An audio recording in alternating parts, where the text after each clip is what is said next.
여러분 안녕하십니까? C채널 뉴스입니다.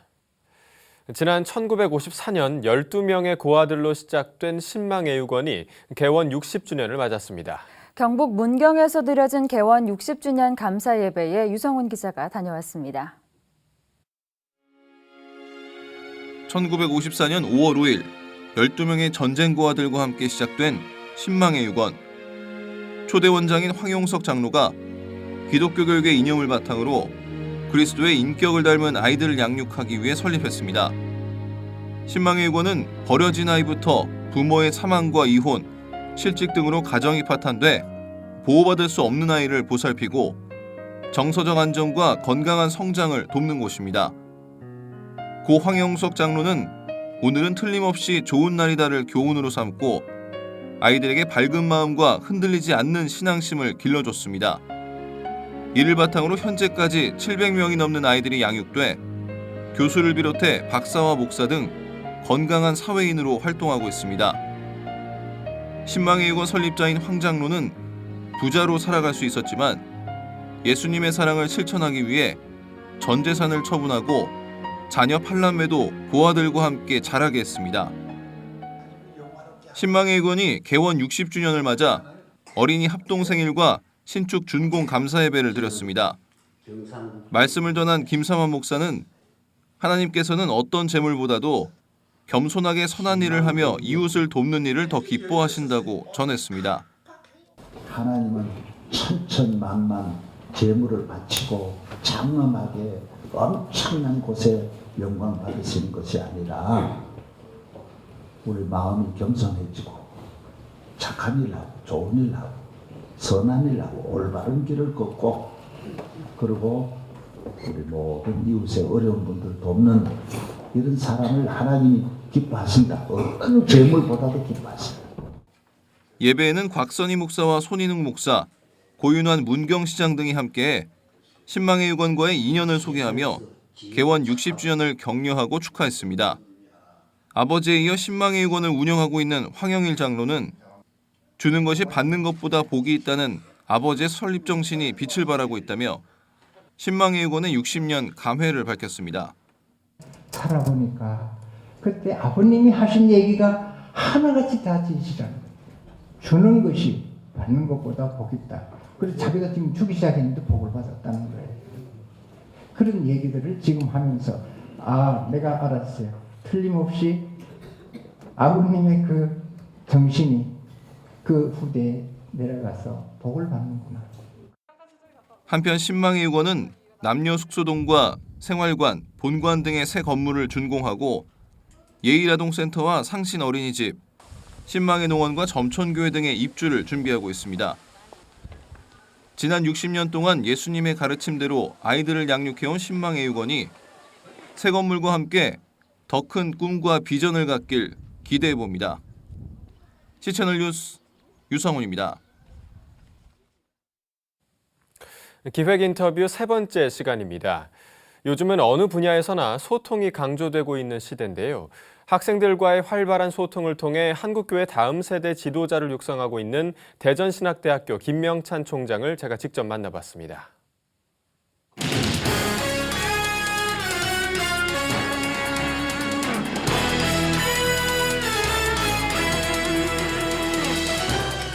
네, 총장님 안녕하십니까? 안녕하세요. 네. 반갑습니다. 먼저 올해 이 대전신학대학교 총장으로 부임을 하셨는데요. 네. 진심으로 축하드립니다. 네, 감사합니다. 어떻게 보면 큰 책임을 맡으셨는데 소감 한 말씀 부탁드리겠습니다. 어떤 분이 그 총장이 되는 것은 호랑이 등을 타는 것 같다라고 말씀하셨는데 네. 지금 알다시피 한국 대학 교육이 위기고 또 한국 교회도 위기고 그러다 보니까 신학 교육도 상당히 위기입니다. 예. 그래서 신학대학 총장에게 요구하는 가장 중요한 조건이 학자로서의 어떠한 능력보다는 경영가로서 이 위기를 돌파할 수 있는 능력을 과연 총장이 어떻게 실현해내느냐 라는 과업을 요구하고 있어서 상당히 중한 책임감과 또 십자가를 지고 있다는 그런 자세를 가지고 있습니다.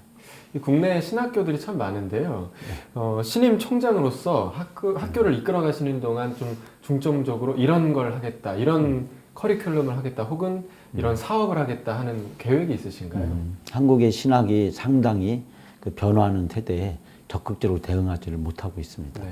너무 오래된 종교개혁 시대라든지 아니면 그 후에 신학적 패러다임에 매몰되어 있다 보니까 지금 사실 이제 교회가 또 목회자들이 처해져 있는 상황에 신학이 응답을 하지 못하고 있습니다. 그래서 저는 신학교육의 새로운 패러다임의 창출이라고 하는 기치를 가지고 이 변환 시대에 적극적으로 대응하고 한국 교회와 또 세계 선교를 섬길 수 있는 지도자를 양성하는데 신학교육이 초점을 맞춰야 된다고 생각하고 거기에 역점을 둔 신학대학교를 운영하기 위해서 준비하고 있습니다. 네. 혹시 또 미래 세대를 위한 또 특별한 커리큘럼이 또 따로 있을까요?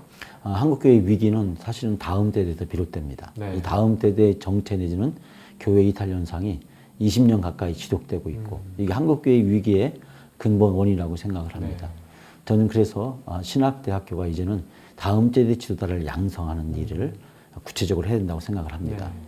그래서 저는 중부권 한국의 중심인 대전에 이 다음 세대 선교센터를 세우고 이 다음 세대 지도자를 양성하는 일을 신학교가 주도적으로 책임을 감당하면서 이 다음 세대 목회, 교육, 선교를 지원하는 구체적인 일들을 앞으로 해나가려고 합니다. 네. 제가 조사해 보니까 대전신학대학교의 건학 이념이 참, 암, 또 삶이더라고요. 근데 저는 이 삶이라는 부분에 좀 주목을 하고 싶은데 신앙인들이 보면 신앙과 삶이 일치하지 않는다라는 그런 좀 비판을 많이 받곤 합니다. 총장님께서는 이 신앙인들의 삶의 부분에 대해서 어떻게 좀 지켜나가야 한다고 생각하십니까? 전 삶이 곧 영성이라고 생각합니다. 네. 영성은 삶을 통해서 증명돼야 된다고 생각을 하고 있습니다. 저희 학교는 1954년도 이자익 목사님을 통해서 시작이 됐는데 네. 그분은 마부셨습니다. 비록 가장 천하고 낮은 신분이었지만 그분이 집에서 또 교회에서 또 한국 교회를 잘 섬겨서 한국교회 총회장을 3번이나 하시고 또 한국교회의 그 위기 때마다 구원 투수로 나타나서 이 한국교회의 새로운 지평을 여셨습니다. 그분의 섬김의 삶, 그분이 특별히 지역, 신분, 이런 학벌, 이런 모든 것을 뛰어넘어서 참된 목회자상을 보여주셨습니다. 저는 학생들에게 이자익 목사의 마부의 영성, 그 섬김의 영성, 그 삶의 영성을 본받을 것을 강력하게 학생들 훈련시키고 있습니다. 네. 사실 딱 뵈기에 굉장히 좀 젊으신 것 같은데 제가 생각할 때는 네. 이 좀 젊은 총장님으로서 학생들과의 소통이 좀 수월한 편이신가요? 네, 저는 신학대학 교수로 오기 전에 25년 동안 목회를 했습니다. 네. 주로 제가 청년 목회, 문화 목회를 네. 쭉 했습니다. 그러다 보니까 많은 분들이 저를 보고 젊다 그러는데 사실 알고 보면 저는 5학년 6반입니다. 나이가 꽤 되고 있고 총장으로서 이제 50대 후반에 접어들었기 때문에 본격적인 일을 할 수 있는 그런 상황인데 학생들과 함께 소통하기 위해서 새벽마다 함께 기도하고 또 새벽 기도를 직접 또 인도하고 또 학생들 강의실을 찾아가면서 커피를 마시면서 학생들과 함께 소통하고 대화하고 제가 또 기도에도 인도하면서 학생들과 함께하는 총장이 되려고 힘쓰고 있습니다. 제가 뉴스 보도를 하고 있는데 보도할 때마다 한국교회가 위기다라는 그런 말들이 참 많이 나오곤 합니다. 이러한 그 한국교회 위기 가운데 신학교가 좀 감당해야 할 역할이 있다면 어떤 게 있을까요? 조금 전에 잠깐 말씀드렸듯이 한국교회 위기의 원인은 다음 세대에 있습니다. 네. 다시 말하자면 청소년, 청년, 특히 이제 30대까지 이 다음 세대라고 이야기할 수 있는 이 세대들을 올바로 양육하는 지도자를 세우지 못했기 때문에 오늘 한국신학대학교가 해야 될 가장 중요한 사명이 있다고 한다면 이 다음 세대 지도자들을 세우고 그들을 지원하는 역할을 해야 된다고 생각합니다. 그래서 대전신학대학교는 2015년부터 내년부터 이 다음 세대 지도자를 양성하는 내용으로 학부 신학과 내용을 전면 개편하고 실시하려고 하는 준비를 해나가고 있습니다. 네. 이 학교에 대한 소개, 학교 자랑 좀 간단하게 좀 해주세요. 저희 학교는 올해가 개교 60주년을 맞이하게 되었습니다. 네. 1954년도에 한국의 이자익 목사님을 비롯한 한국인들을 위해서 세워진 신학대학교고 후에 선교사들의 도움을 받기도 했지만은 그래서 한국의 특히 그 농어촌 지역을 일하는 목회자들을 양성하기 위해서 쭉 지금까지 역할을 해왔고 특별히 이제 중부권에 필요한 목회자, 선교사, 기독교 지도자를 양성하는 일을 쭉 해왔습니다. 특히 이자익 목사님의 영성을 중심으로 해서 이 강력한 영성 훈련과 또 실천적인 목회 전문가를 훈련시키는 그런 교육 과정으로 대전신학대학교가 지금까지 60년을 운영해 왔습니다. 네. 그래서 저는 앞으로 이제 60주년을 넘어서 100년으로 비상하는 신학대학교가 되기 위해서 전심전력을 하고 있습니다. 네. 이 마지막으로 학생들과 또 이 신학대학교를 바라보는 한국교회 성도들에게 좀 당부하실 말씀 있으시면 한 말씀 부탁드리겠습니다. 교회의 미래는 지도자 양성에 달려 있습니다. 네. 대학 교육을 국가가 책임져야 되듯이 신학 교육은 교회가 책임을 져야 됩니다. 왜냐하면 신학 교육은 교회 지도자를 양성하는 것이고 교회의 미래이기 때문에 그렇습니다. 네. 저는 한국교회 미래가 이 지도자 양성에 달려 있기 때문에 우리 많은 성도님들이 신학대학에서 기도해 주시고 또 지원해 주시고 또 홍보해 주시고 격려해 주셔야, 그래도 지도자 세우는 일을 신학대학이 잘 감당해야 한국교회가 위기를 극복하고 네. 새로운 도약과 비상으로 나갈 수 있다고 생각합니다. 네. 이 대전신학대학교가 한국교회 회복과 또 부흥의 큰 역할을 감당하길 기대해 보겠습니다. 총장님 오늘 함께 해주셔서 감사합니다. 네, 고맙습니다.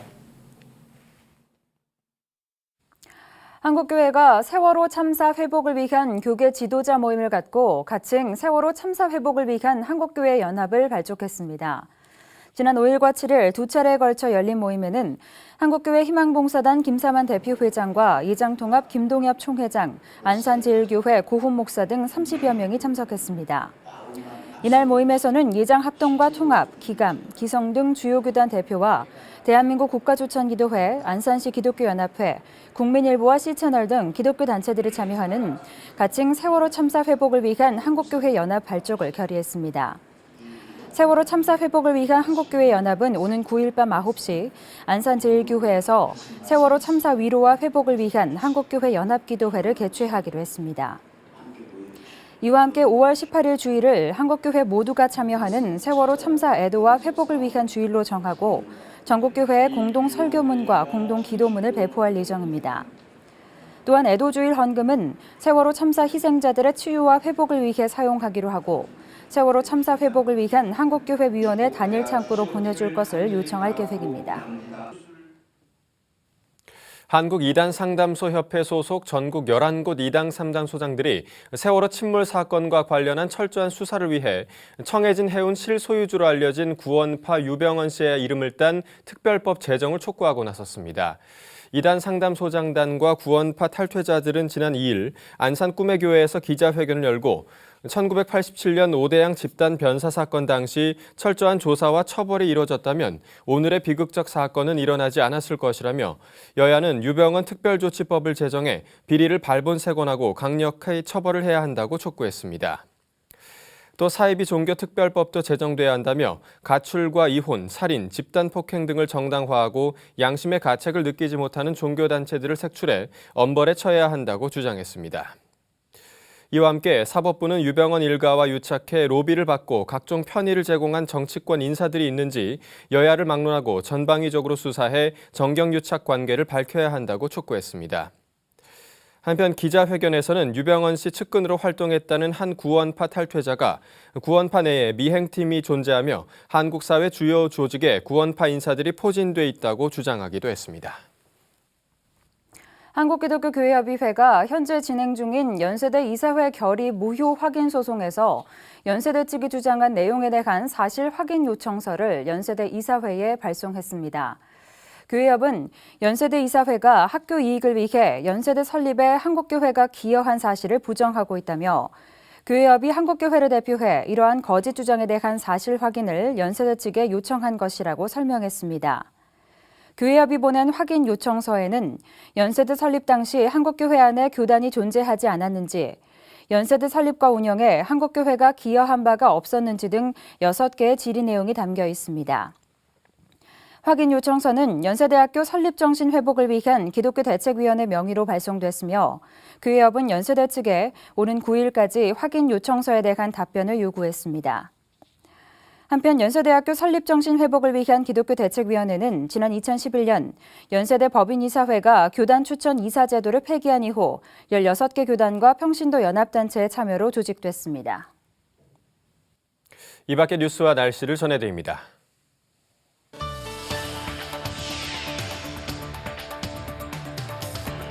교회 갱신을 위한 목회자협의회가 고통의 시대 목회자 무엇을 어떻게 설교할 것인가를 주제로 22일 설교 세미나를 개최합니다. 세미나는 세월호 참사로 온 국민이 슬픔에 빠진 지금 어떻게 함께 울고 어떻게 소망을 찾아야 할지를 논의하게 됩니다. 개원 105주년을 맞은 안동성소병원이 임직원들이 참여하는 사랑나눔 자원봉사단을 발족했습니다. 의료봉사와 소외이웃봉사, 시설 및 환경봉사, 지역복지시설봉사, 농촌 일손돕기 봉사팀으로 나뉘어 앞으로 매월 한 차례 봉사활동에 나섭니다. 기독교 윤리실천운동이 오늘 19일 사회 양극화를 주제로 원례포럼을 개최합니다. 올 상반기에 갖는 첫 포럼으로 사회 양극화 해소를 위한 정치 영역의 역할에 대해 토론하며 송실대 철학과 김선욱 교수가 주 발제자로 참여합니다. 국제구호기구 월드비전이 가정의 달을 맞아 모두가 우리 아이입니다 기도 캠페인을 전개하고 있습니다. 국내외 아동들의 신체적, 정신적, 영적 건강을 바라는 31개 기도 제목으로 전국교회와 후원자들과 함께 한 달간 진행됩니다.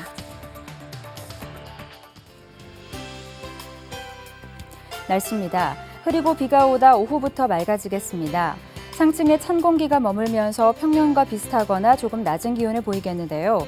특히 일교차가 크니까요. 건강관리에 유의하시기 바랍니다. 진도 4고 해역은 소조기에 접어들면서 유속이 사리 때보다 절반 정도 느려지겠습니다. 아침 기온은 서울 12도, 대구 14도, 낮 최고 기온은 서울 21도, 부산 23도를 기록하겠습니다. 바다의 물결은 남해동부 먼바다와 동해 먼바다에서 1.5에서 3m로 높게 일겠습니다. 주간 날씨입니다. 토요일에 호남과 제주를 시작으로 주일에는 전국에 비가 내리겠습니다. 뉴스를 마칩니다. 시청해주신 여러분 고맙습니다.